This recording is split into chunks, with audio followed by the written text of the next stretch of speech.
Gipaningkamutan sa mga grupo sa mga kababayen-an ang pagpalig-on og paghingusog sa ilang mga katungod.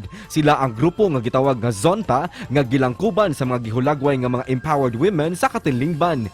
Pinaagi sa mga programa, aktibidades ug proyekto nga adunay susama og tinguha sa pagpanalipod sa katungod sa mga babayi, suportado kini sa Zonta Club. Ning tuiga, tinguha nila nga mas madunggan ang mga tingog sa mga kababayen-an ilabi na sa mga biktima sa pagpangabuso. Karong buntaga, mga itagdugang detalye kabayan sa ilang mga gipang-andam nga mga programa dinhilang sa GMA Regional TV Live. Atong pakisayran ang mga programa nga gipatuman nila alang sa atong komunidad mga kapuso. Makauban nato ang Area Director for Visayas and Mindanao sa District 17 sa Zonta Club, Ma Teresa Chan. Mayong buntag ug maupay na aga, Ma'am Tess. Kumusta ug welcome sa GMA Regional TV Live. Kindly greet ma'am all our kapuso, especially atong mga empowered women out there. Mayong buntag to all our kapuso viewers, especially katong mga kababaihan, bata or matanda, pero tanan guwapa. First up, congratulations sa success sa inyong event last November 27 sa Zonta. Pwede ma-share ninyo sa inyong mga activities nga gikalingawan ug nakatunan atong mga kababayen-an. Actually, last Sunday was an Area 3 area-wide conference, area-wide Zumba for all the clubs in Cebu, Davao, Iloilo, Cagayan de Oro, Zamboanga, Bacolod, Tacloban, Jensan.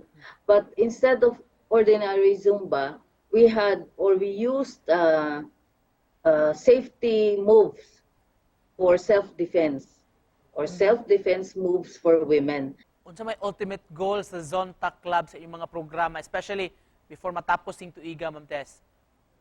Oh, actually, the ultimate goal of Zonta worldwide is to enable women's rights to be recognized as human rights, and that every woman is able to achieve her full potential in decision-making positions on an equal basis. Meaningful kayong advocacy. Before this, ma'am, looking back, unsa may mga struggles nga encounter ninyo sa pag-educate sa mga kababayen-an about ining violence against women?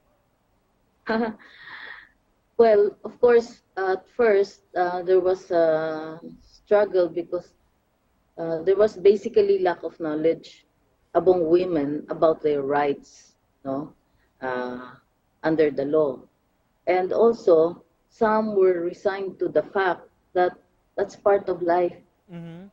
You know, some were basically dependent on their abusers, so they would say, "Never mind, because he provides for us." Mm-hmm. Those were the attitudes. But over the years, women have become assertive. Unsa mahatag nimo nga tambag, ma'am, alang sa ato mga kaigsuon mga babae na nakasinati og pagpangabuso? First, you as a woman should know that you are equal to men. What they can do, we can also do, sometimes even better, you know, and that we deserve the respect that we give to them. Ma'am Tess, alang sa mga biktima sa violence o pagpangabuso, where can they approach? Kinsa ilang pwede maduulan, ma'am, or mapangayuan og tabang? Oh, actually, for the IBP, for legal assistance, we have a partnership with IBP, and they can call 0927 5803 529. But all the barangays have women's desks, so they can approach their barangays. Also, all PNP stations have women's desks. Just to close this, message ninyo, Ma'am Tess, sa atong mga kaigsuon at atong mga kapuso nga nagtan-aw karon.